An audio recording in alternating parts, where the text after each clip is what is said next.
Welcome back to the Champagne on Ice podcast presented by the Field of 68. The roller coaster ride is continuing with this Illinois team as it's another split week for the Illini. Go on the road to Nebraska, take a very disappointing loss that was not without its frustration, and then come home, bounce back with a home victory over Ohio State, which included a lot of storylines, including Tomislav Ivisic returning from mono, and some starting lineup changes, some scheme changes. A lot happened in that game. There was a ton that happened this week. We're going to get into all of it here on this episode, or at least as much as we can.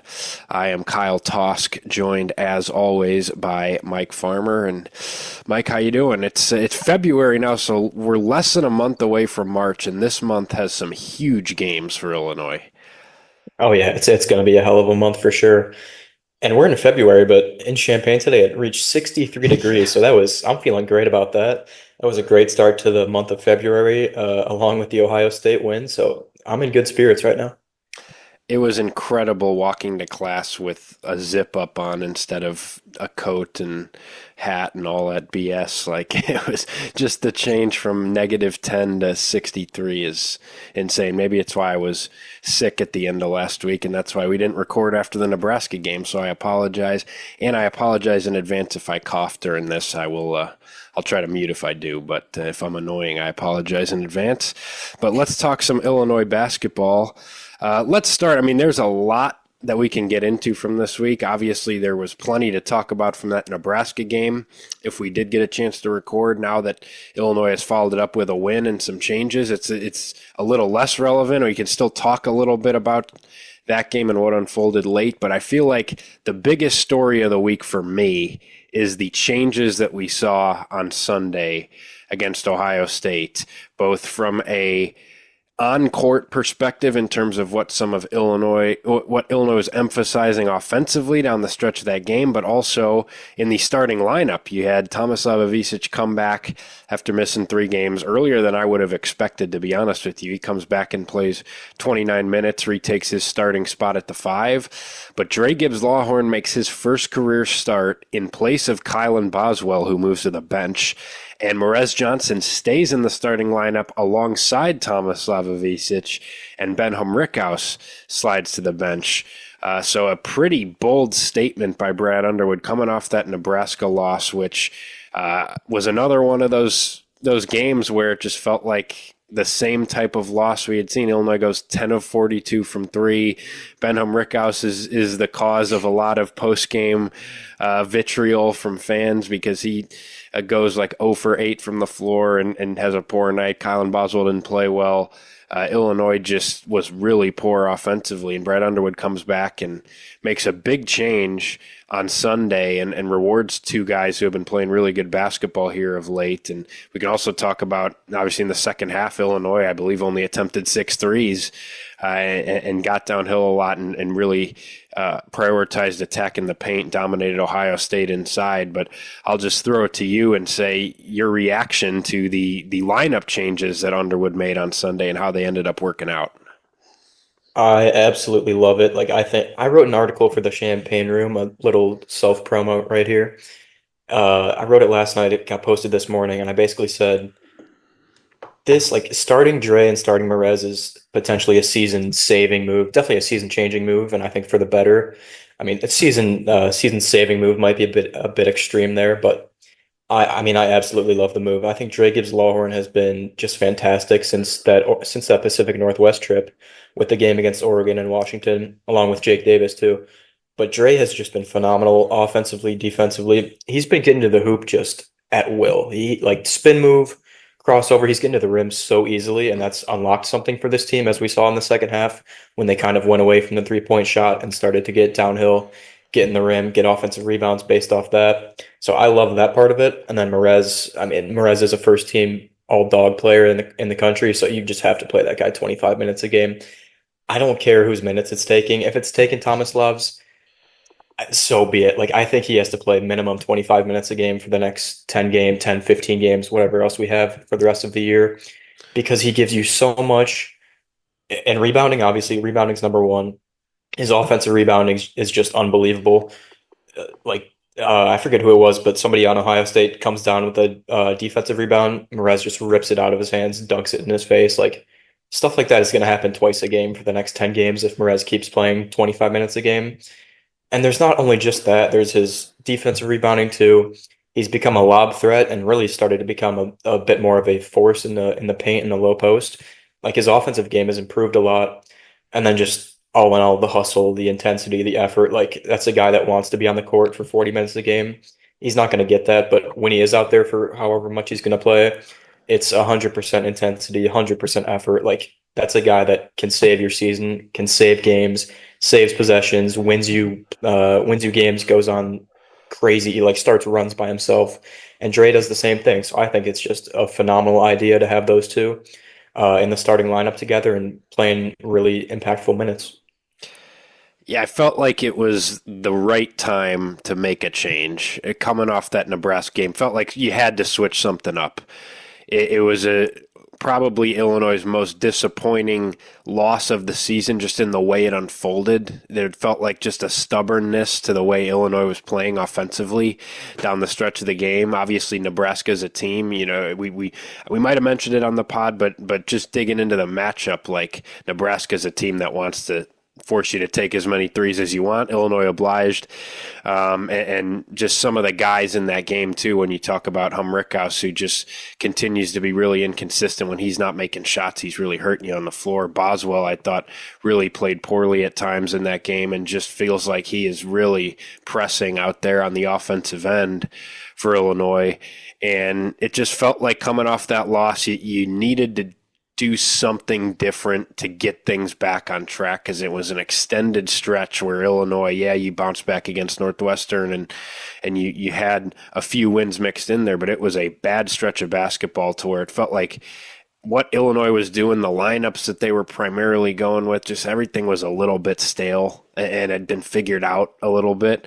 And so to just insert some fresh energy into the lineup, rewarding two guys who deserve starting spots. I mean, the way those two guys have played, Dre Gibbs-Lawhorn, the energy he's brought, the consistent offense that he's given this Illinois team. Like you mentioned, he's been a guy that's been a force driving the basketball with his athleticism. And then Mraz, with the way that he held down the center position with Tommy out. But even before that, I mean, he was really starting to come on, get more comfortable, expand his offensive game a little bit. And I thought it was well-deserved to reward those two guys. I'll also send a little bit of a message to the other two guys who were relegated to the bench, who I think really need to be better for this team. They have not played well. And I thought for both those guys, I thought they played pretty well against Ohio State, responded well, especially Boswell, who was massive down the stretch. We can talk about that a little bit, but I thought he took it phenomenally. And I think it's something where you can just unlock a different mindset about him. It felt like he just was trying to do too much out there. Now maybe coming in off the bench, just being a little looser and freer, not having as much of a burden on him, and playing such heavy minutes right off the bat. Maybe that can help a guy like him. But I just thought it was a needed change, and it makes Illinois look a lot different too, and does kind of shift the focus that lineup has in terms of what the strengths are. It's not a team it's not a lineup when you have both those bigs out there and even DGL, who obviously can make shots, and he's made some big shots here recently, but he's still career 28% three-point shooter.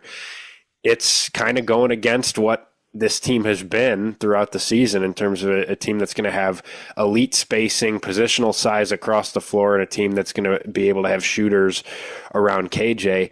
You don't have that as much, but you make your team a heck of a lot better on the interior with those two bigs. It's no coincidence that Mraz had a double-double in the first half and 15 rebounds total playing alongside Tommy. I think that actually makes him a better rebounder, because you think about when Mraz is basically playing the floor, he's going to have a smaller guy on him. There's going to be a tension on Tommy, who's a guy who's going to be underneath the basket so much in terms of having a big guy boxing him out. Mraz is going to have a lot of one-on-one rebound opportunities, and I thought he took advantage of those and actually unlocked an even more elite rebounder than the guy we've already seen.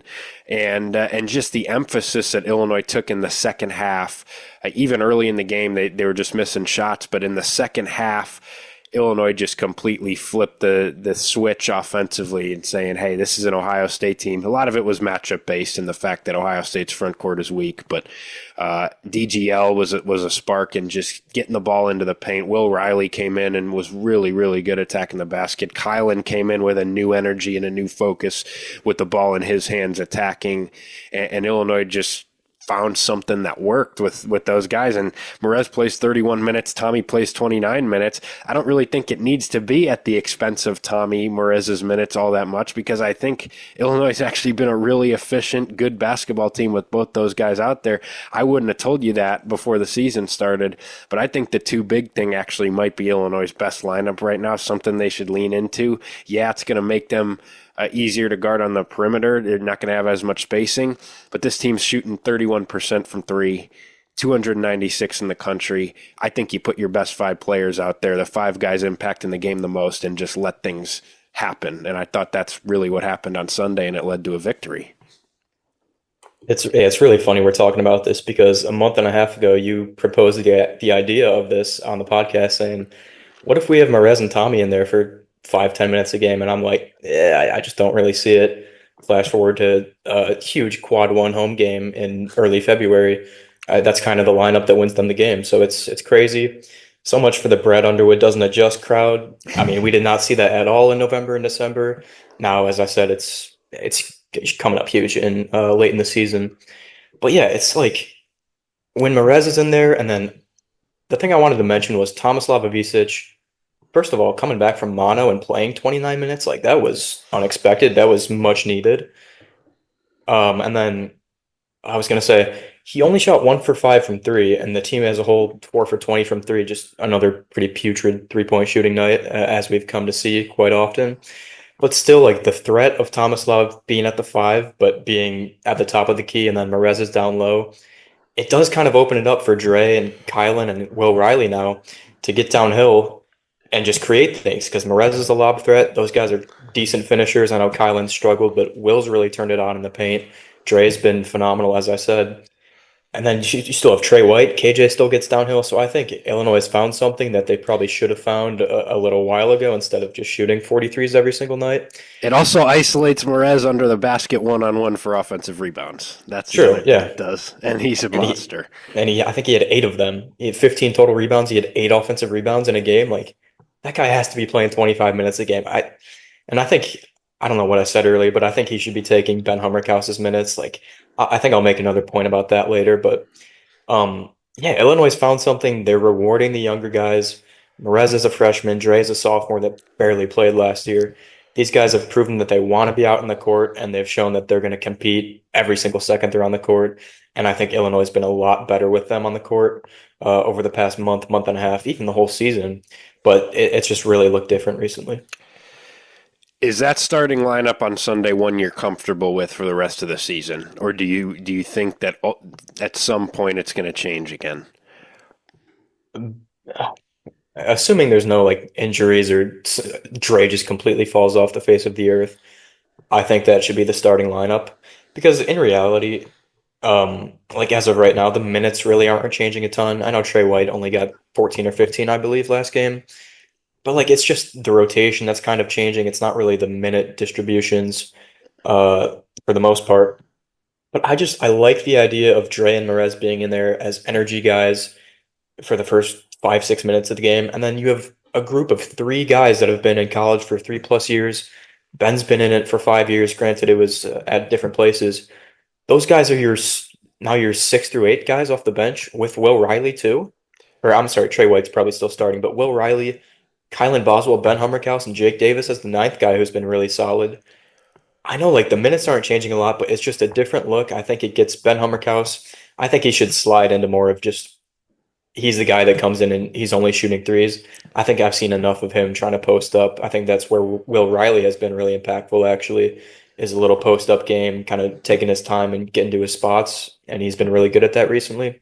So, yeah, I just think Boswell finding a new role, taking some pressure off him offensively, as you said earlier, I think it's really going to help him. And you saw he came in because KJ was struggling the last eight minutes of the game against Ohio State for the most part. Your top 5 pick is out. Kylan Boswell's kind of adjusting to a new role. and he thrived. Like he looked fantastic. He had, I think, 9 of our last 12 points or something like that. And he just looked like a different guy that we really haven't seen for the most part over the past month or so.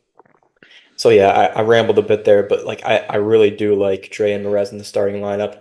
I'm cool keeping Trey White there, but I just think I want to see the veterans' minutes tick down a little bit and just get these younger guys, get them going for the next month.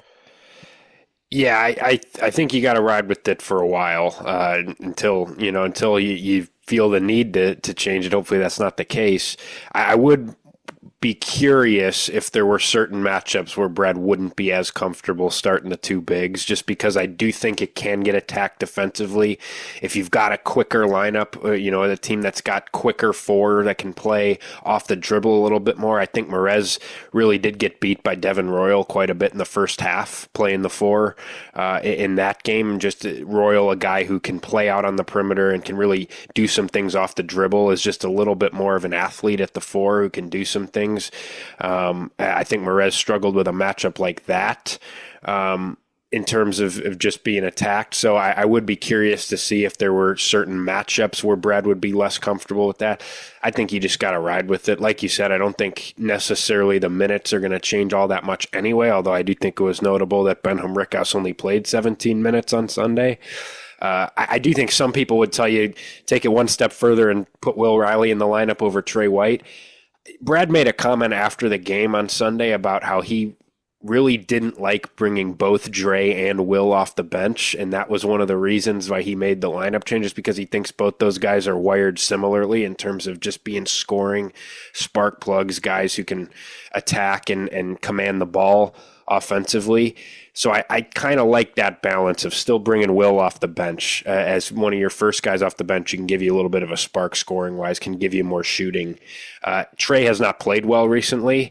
I do think he's probably given you even less than Kylan has, but the issue with starting Kylan and not Trey is then you've got three guards and two bigs and no wings on the floor. So I still think you kind of need to have him in there. Hopefully Trey can get going a little bit. But I say ride with this lineup and see what happens. I think Dre and Merez have earned it. I think obviously KJ and Tommy are going to start and be really important pieces. I think you can just look a little different with a lineup like that. If you play a certain matchup and you want to try to space it out again, feel like you want to generate more shooting, Will and Ben are sitting there on the bench for you to bring in and do that. Even Jake Davis if you want.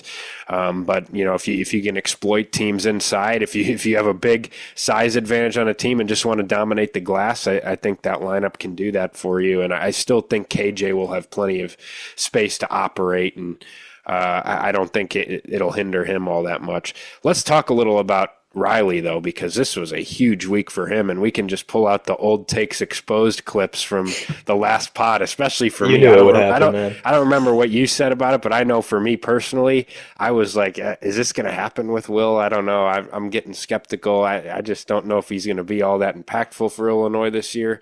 Well, shut the hell up. He's going to come out with 16 points against Nebraska, 24 on 7 of 9 shooting against Ohio State. For the first time since November, Will Riley strings together back-to-back huge, productive offensive performances. I know he missed some shots in overtime against Nebraska, so his shooting numbers didn't look good, but boy, he was the only reason Illinois got that thing to overtime, the only guy who could consistently make a shot. And then in the second half against Ohio State, 20 points, and he did it so differently than you've expected with him, a guy who's been a shot maker from the perimeter, his pull-up jump shots from the mid-range. That wasn't how he was getting his points. He was 1 for 1 from 3 against Ohio State. He was attacking the basket. Illinois even used him as kind of a secondary playmaker while KJ was off the floor. They put it in his hands in the half court and let him make some decisions. And he, I thought, handled that very well. I think it was the most impressive Will Riley performance of the season against Ohio State, and to see him do that after what he did against Nebraska, string back-to-back big performances together, is extremely encouraging. One of the best possible developments for this team, and boy, would you love if he could turn himself back into the first-round draft pick, dynamic bench scorer that Illinois thought they were going to get here for the stretch run of the season. Yeah, it's not necessarily that you need it every single game from him, but it would be nice. Yeah, the Nebraska game, Back to our last podcast, I think I was kind of in the same boat as you saying, in general, we're not going to see it. We're kind of out on Will Riley. But at the same time, we're still going to see maybe two or three runs where he goes for 10 points in 8 minutes. And we kind of saw that against Nebraska. He just got hot from three in the second half and really led the team down the stretch and forced overtime in what was just a terrible offensive performance all around. But yeah, we probably should have realized like that's all he needs. And we just hadn't seen it a ton this year in the past month or two at least. But all he needs is one shot. He makes one tough three, and all of a sudden, he's got the ball in his hands for four of the next five possessions, and he's creating. And if he finds a matchup he likes, the kid's probably going to score. So, yeah, he was just fantastic in the second half against Nebraska, fantastic in the second half against Ohio State. Like, yeah, as you said, he's getting downhill. He's finding spots he likes. He's finding matchups he likes. I felt like for the past month or so, one of his issues was like he's kind of been relegated to just kind of being a spot up shooter in the corner and shooting threes. And as we saw, like they just weren't going in. Some of them looked terrible, some looked fine, but they just weren't dropping in general. And I feel like the past two games and really two of the last three halves, he's what was I trying to say? He's changed his game, as you said, kind of realized like I don't have to be the guy shooting just corner threes every single possession for 20 minutes a game. I can put the ball in my hands and I can just take advantage of things that I like. And he was getting downhill, getting and ones, like just really aggressive. And I really like to see that because in general, against Ohio State, the offense just didn't look good. Threes weren't dropping. Some guys looked slower. Some guys didn't look super confident. But guys like Dre and Kylan at the end and Will Riley in the second half just took advantage of things and really took the game into their own hands and got Illinois the win. So I love to see that. I'm with you. I don't think he needs to start. I like Trey White in the starting lineup still, even though he's struggled recently over the past couple weeks. But Will Riley, like that's the guy he was in high school. That's the guy he was projected to be in terms of NBA mock drafts for the past several months. And we really started to see it the last two games, which is just it got Illinois to a level that we hadn't seen recently.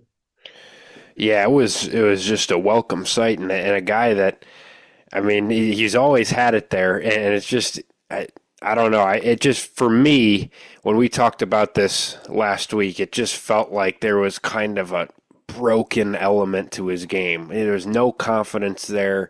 It felt like he was really struggling on the physical side of things, just in terms of going against Big Ten wings with length, with size. He can't get to those same spots. He can't elevate over guys the same way that he was doing coming in. And as a guy who's so reliant on shot making, when his shot's broken, when he has no confidence in that, it's tough for him to really make an impact offensively. But man, just to see some finally go in against Nebraska from three to really bring Illinois back in that game, and then to realize, hey, this is a matchup for me against Ohio State. I got some smaller guys on me. I can drive, use my size to either get fouled or shoot over guys in the paint, as opposed to having to settle for tough contested shots. I can just diversify my game a little bit because he is talented enough to do that. I just thought it was impressive to see him score in the ways he scored against Ohio State. 12 free throw attempts, goes 9 of 12 from the line, not shying away from contact in terms of driving, which is something that he really was doing for a lot of this season as a thinner, more slender wing type. He just was a guy that would play away from contact so much in terms of fading away for 12-foot jumpers or trying to just rise up, get to a mid-range shot instead of fully attacking a guy when he's got a matchup. So I thought that Nebraska second half, the shots that he made unlocked something to where he actually was able to carry it over into the next game. And that's the most encouraging thing, because I was hopeful after that Michigan State game that the same thing was going to happen. And maybe it would have if he didn't get the flu, because to be fair to him, the game after Michigan State, he was questionable with the flu, played like 10 minutes, 0 points against Maryland.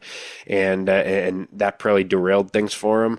But you didn't see that follow-up performance. You thought, okay, well, he had one of his heaters and he's still really struggling, but back-to-back big performances gives me a lot of hope that maybe it's just a freshman that's learning, adjusting, and now is finding his footing again. And if he can be a guy that you're not asking for 24 points every game off the bench from him, but a guy who can make some shots consistently now, be back to the caliber of shooter that we know he can be, but also be a guy that when KJ's struggling, when Kylan's struggling, when some of Illinois' top guys just don't have it, you've got a scorer who can take over a game like he did against Ohio State. He's got the capability to completely take over a section of a game offensively, and to have that weapon sitting on your bench that you can unlock, and a guy that's going to be really hard to match up with because of his size and scoring ability. That is something that, talk about ceiling come March for this Illinois team. Will Riley being that type of guy is needed for Illinois to ultimately reach what their ceiling can be. Yeah, it would be helpful, man. Um, Another thing I just noticed against Ohio State regarding Will Riley is you can tell he was not a five-star top 20 projected pick with an ego. Like that's a guy that still cares about what's happening with Illinois this season. I don't think he ever quit at any point. He's scoring points and he's screaming at guys. He's hyping up the crowd consistently throughout the game. Don't know how much they showed it on TV, but like he was into the game still. I don't know. A big part of that is him going for 24 points.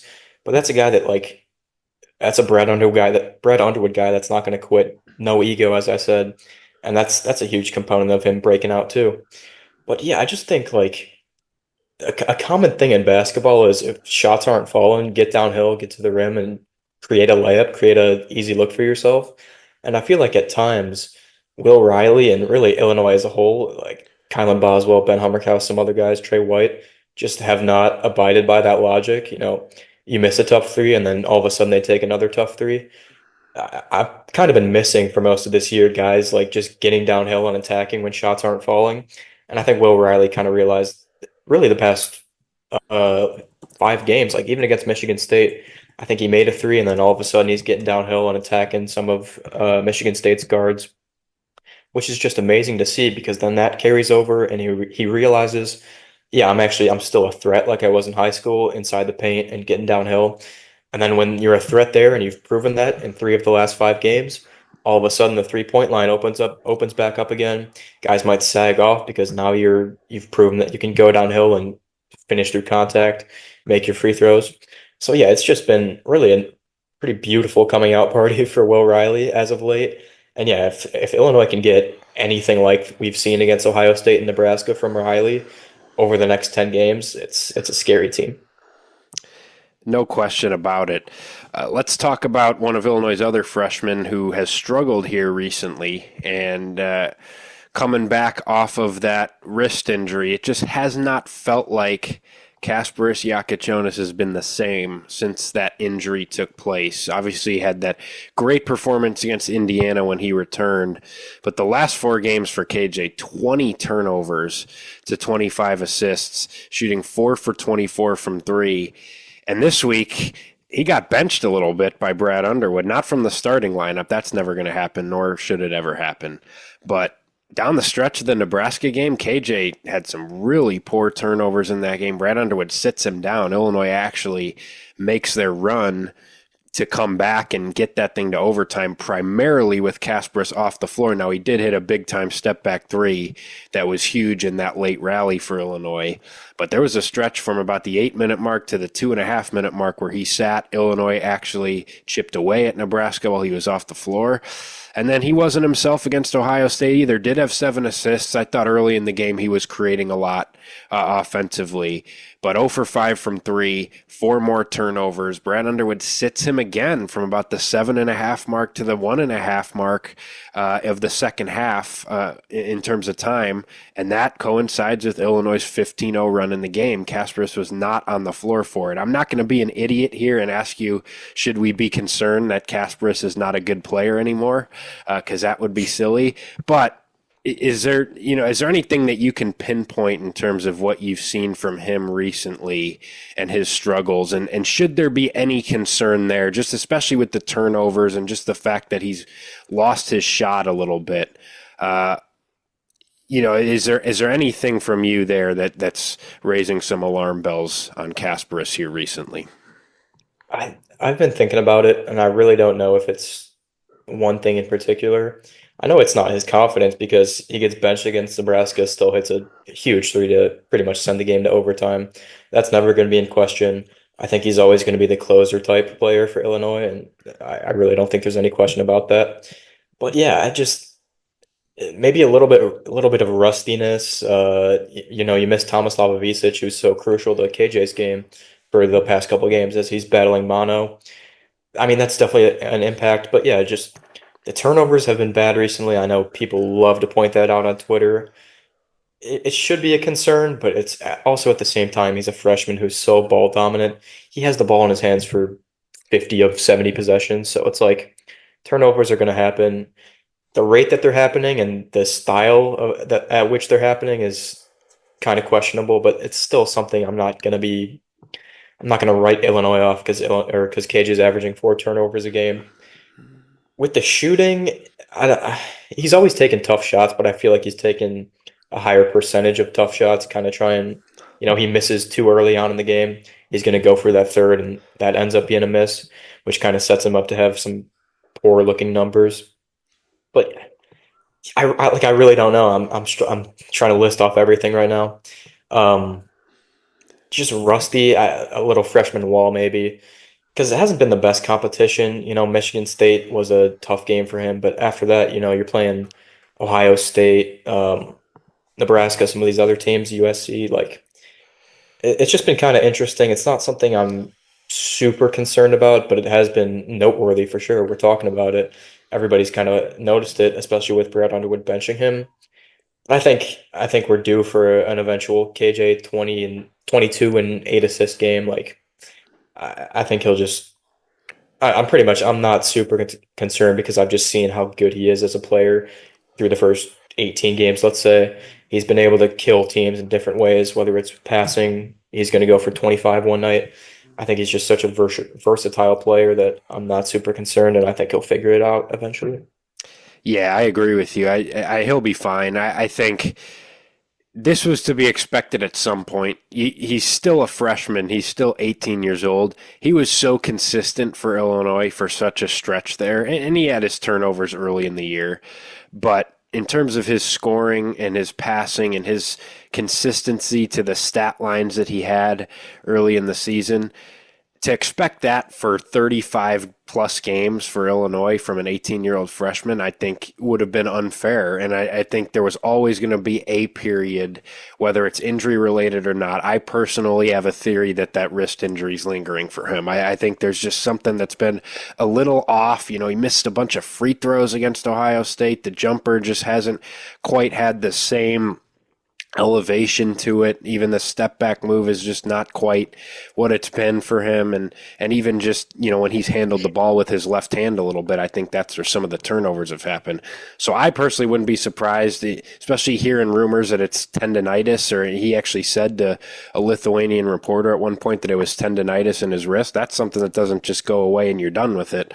That thing lingers around. So I wouldn't be surprised if he's still battling some pain there with the left wrist. But either way, if it's just struggling, if it's just a guy that, like you said, whether it's you want to call it a freshman wall, or even if you don't want to go that far and just say it's a guy who's in a little bit of a shooting slump and just isn't playing all that well here recently, I think you still have to expect that that's going to happen with every freshman at some point in the season. And he's so smart, so savvy. His IQ is so high that I don't expect it to last very long for him. From everything I've heard about him, he's a guy who lives in the film room and everything. Like, I think it's going to be a short-lived slump period for him to where, you get to some of Illinois' biggest games here coming up. I have zero concerns about him. But the good news for Illinois is that they haven't needed him to be spectacular, and they've still found ways to play well at times without him doing that. I know you lose the Nebraska game, but your best stretch in that Nebraska game came with him on the bench. You win the Ohio State game on a day where he really didn't play well at all. Earlier in the season, Brad Underwood didn't have the luxury of sitting him on the bench for 7 minutes down by 5 and expect his team to come back and win a basketball game because he was the offense. It was KJ, KJ, KJ. If he doesn't have it, we're going to put it in his hands again and hope he figures it out. And you don't have to do that. I still think that obviously he's a guy that's going to be Illinois' highest usage player, but just the fact that Illinois was able to have some other guys step up, take pressure off of him from having to carry everything for this Illinois team. If he doesn't have it, Brad Underwood can sit him and go to DGL and go to Will, and those guys can step up. I think that's a positive development to not be so individually focused on one guy. Because Kasparas could have an off day in the tournament, and you got to have other guys step up and not say, hey, we're going to stick it in Kasparas' hands every time down the floor and live with the result. I think that's still, for as good as KJ is, still too much to ask from an 18-year-old point guard.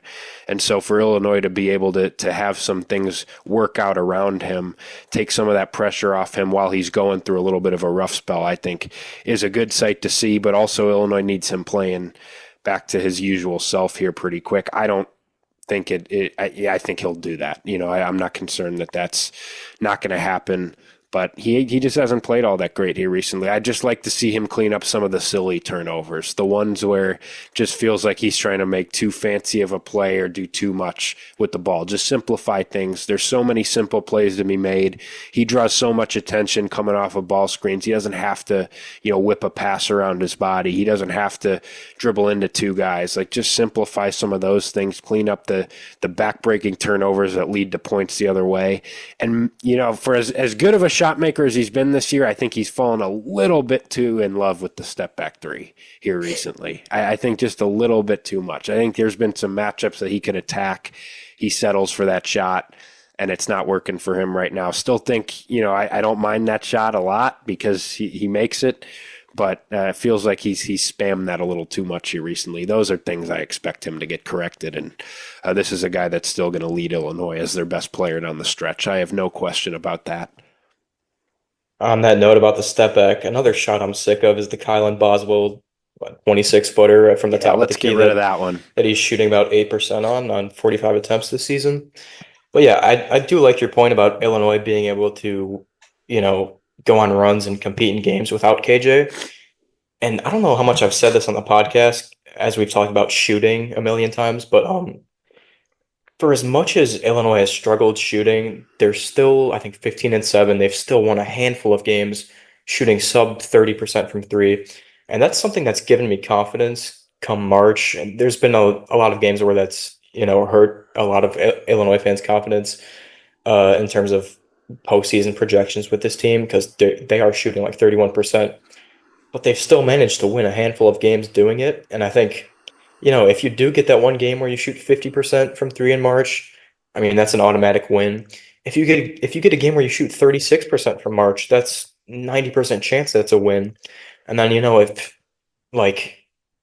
you do get one of these games where you shoot 5 for 24 or 4 for 20, one of those pretty terrible nights, Illinois still found a way to compete in a lot of these games.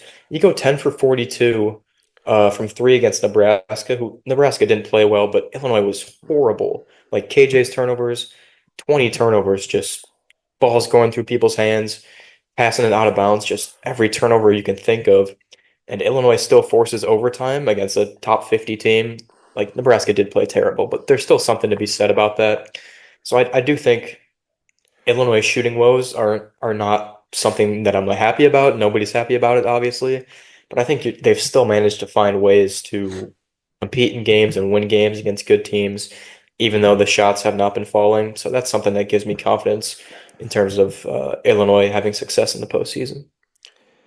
Yeah, I just think the shift has to happen a little bit in terms of moving away from the 3-point volume that Illinois has put such an emphasis on, because there is just a point where it's not going to be sustainable if you continue to be a top 20 3-point volume team in the country shooting 25% doing it. Like, you're just, you might be able to be good enough defensively, good enough on the glass, on the offensive glass especially, to give yourself a chance in some of those, but your win percentage is not going to be very high if that's the number you're putting up every game. So I think just the fact that Illinois was able to move off of that, matchup-wise, yes, but I do think that, especially knowing how that lineup looks that Brad Underwood went to, I think there is going to be a more concerted effort for Illinois to mix some things up offensively, not be so reliant on the three, and maybe be more selective in terms of the threes that they're getting up there, and maybe that'll improve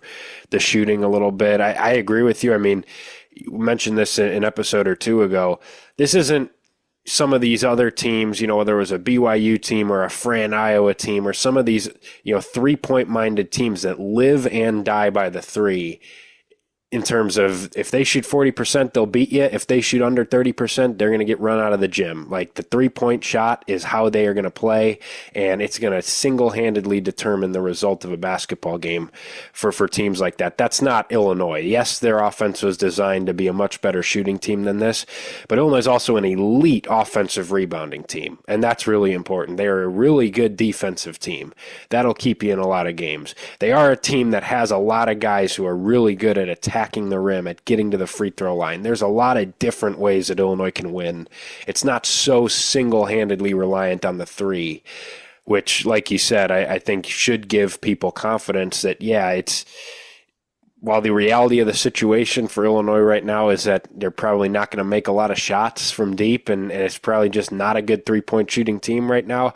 That doesn't necessarily mean that, all of a sudden this team has no chance to go anywhere, because there are so many different things that they do well that you don't have to rely on that. I think that is important. But yeah, the 10 of 42, I think there was just some stubbornness in that Nebraska game on a team that couldn't buy a shot other than Will Riley in the second half. Like, that's where you get frustrated, and I think it's fair. As much as, you probably should have gotten beat by 15 shooting 10 of 42 from three, I do think Nebraska had a chance to beat you by 15 if they could make a shot or two around the bucket at times. So I think that was one where there were some rightful frustrations. Oh yeah, I just said all that about the bad 3-point shooting, but still having confidence. But at the same time, I'm still fully in the boat of let's not shoot 42 threes a game, regardless of if you make 14 of them. Let's get Dre in the starting lineup and keep him there so he can get downhill. Let's keep Merez in there so he can be a beast in the paint. Let's have Trey White and Colin Boswell cut their threes in half. But yeah, I did just, we've said it, but I did just love the second half game plan. You only come out and shoot, I think you said 6 threes. And really just the end of it, the 15-0 run is Boswell getting downhill, Dre getting downhill. They've had the athletes all year, and they just have not used them in that capacity. So I thought it was really, it won them the game, and that comes with the offensive rebounding too. That's a big part of it, and the defense too. I thought the defense was great. They forced John Mobley? Mobley shot 16 shots in the second half. It felt like him or Thornton was taking 90% of the shots in the second half. So I think there was something to be said about Dre and Kylan and other guys just locking in defensively and helping Illinois win that game. Ohio State's shot chart in this game was insanity. They shot 11 of 23 from three. Now I got to do a little bit of math here. They believe they shot 14 of 18 at the rim, and they shot 2 of 32 on non-rim 2-point field goal attempts. Mobley took the mid-range turnaround kind of whatever it was. I think I saw that same possession 17 times in the second half. John Mobley was 2 for 13 on non-rim 2-point field goals, 4 for 8 from three.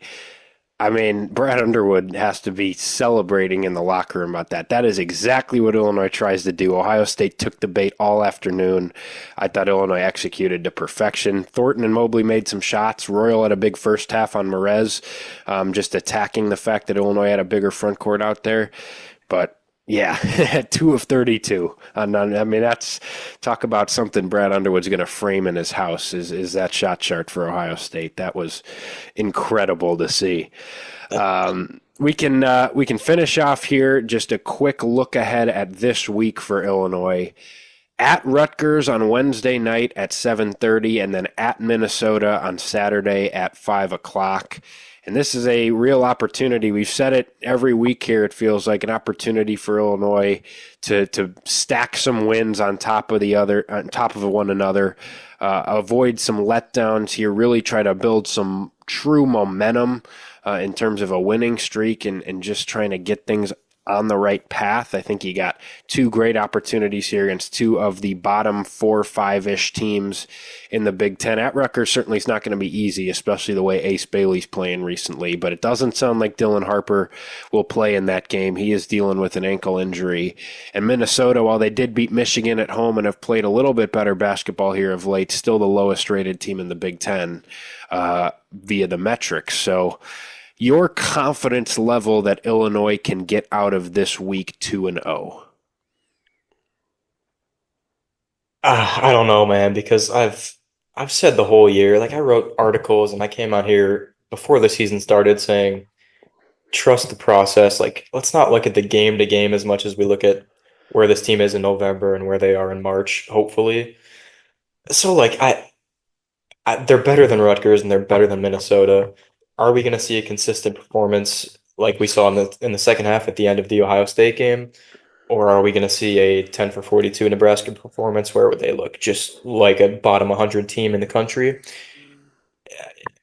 Your guess is as good as mine every single night, but in the end, as a fan, like I can't come on here and predict that Illinois is going to lose to Rutgers or lose to Minnesota. So I do think they go 2-0. I think the Ace Bailey matchup is problematic, and I think Dawson Garcia is pretty problematic too. Those are two really talented fours that Illinois, unless you put Merez Johnson on both of them, you don't have a great matchup. So I'll be really curious to see what they do there. But yeah, it's two of the worst teams in the Big Ten, even though the Big Ten's really good. So I do think Illinois comes out 2-0, although I'm predicting it, but I'm still not super confident. You know what I'm saying? Yeah, and I agree with you. It's hard to have a lot of confidence in this team consistently stringing good performances together with what we've seen the last 3 weeks. It just has been such an up and down team that's had their issues that, yeah, these are two sneaky games that, yeah, you're a better team, but these games are both probably on par with what you just went to at Nebraska. You lost that game, didn't play well, couldn't make a shot. Yeah, Nebraska's better than Minnesota, but I think they're right on par with Rutgers in terms of that environment being pretty underrated on the road, a tougher place to win, and also a team that's probably a fringe tournament team, if anything. I just, the thing that does give me confidence is that both of these teams are bad on the glass. And I think Illinois can overwhelm both these teams, especially now that they've leaned into the two bigs. I think Illinois can dominate on the glass against both these teams, and that gives you such a floor to where you really would have to have a disaster night in terms of shooting and turning the ball over to put yourself in jeopardy here. Rutgers is a sneaky team. I'm more concerned about them than Minnesota. I know Minnesota's played a little better. I know Garcia is a good player. I think Illinois should be able to take care of them. There's such a talent disparity there. Rutgers, just because they have an individual who can go for 40 on a night. I mean, Ace Bailey's last 4 games are so funny to look at the game log. 4 games ago at Penn State, 30 points on 13 of 15 shooting, 4 of 5 from 3. Then against Michigan State, 18 points, 4 of 17 shooting. Then at Northwestern, 37 points on 13 of 20 shooting, 5 of 8 from 3. And then this past weekend against Michigan, 10 points on 3 of 15 shooting. So it's just, is the shot going down or not for Ace Bailey? If it is, good luck. You're not stopping that guy. He can score it from anywhere. He can elevate over anybody.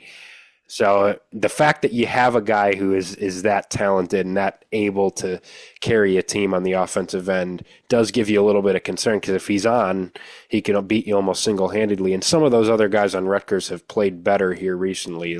Some of the supporting cast. I know Jordan Durkak has given them some good minutes here. Dylan Grant's come on, another freshman who Pike will put in the starting lineup, a longer wing, has played some better basketball recently. Tyson Acuff is becoming a consistent shooter. So they've played better, but at the same time, they've still lost 3 of their last 4 games. They're very gettable, even at the rack this year.